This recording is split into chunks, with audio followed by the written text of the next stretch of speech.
আল্লাহ পাক রব্বুল আলামিন যাতে তৌফিক দান করেন, সবাই বলি আল্লাহুম্মা আমিন। আমি আরেকটা জিনিস ঘোষণা দিতে চাই, আমরা ফেসবুকে লক্ষ্য করতেছি বিভিন্ন জায়গায় তারাবির রেলি মুবারক রেলিতে হামলা হচ্ছে। আমার তারাবির সাধারণ সম্পাদক সাহেব বলেছেন, উনি একটা পুষ্ট দিয়েছেন, আমার কিন্তু ভালো লেগেছে। হামলা করছেন বলে শক্তিশালী মনে করবেন না, আর প্রতিরোধ হচ্ছে বলে দুর্বল ভাববেন না, কারণ এই সমস্ত প্রতিশোধ আমরা এগোতে পারি। যে সমস্ত জায়গায় মিলাদুন নবীর রেলিতে মিলাদুন নবীর মাহফিলে যে সমস্ত জায়গায় হামলা হচ্ছে, আমরা যারা নবী প্রেমিক আছি, আমরা বলে যে কোনো দল করি, যে কোনো রাজনৈতিক দল আমাদের থাকতে পারে, আকিদা কিন্তু আমরা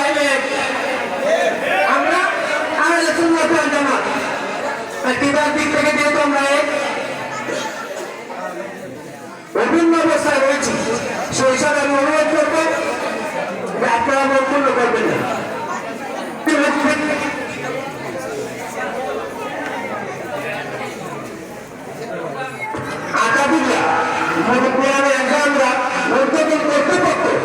আমাদেরকে শান্ত থাকার পরামর্শ দিচ্ছে, কারণ ছাত্ররা নতুন আড়াইকে আঘাত করা হয়েছিল, তখন ছাত্ররা প্রতিদিন মনে দেওয়া বলেছিল ছাত্র ছাপ আপনাদের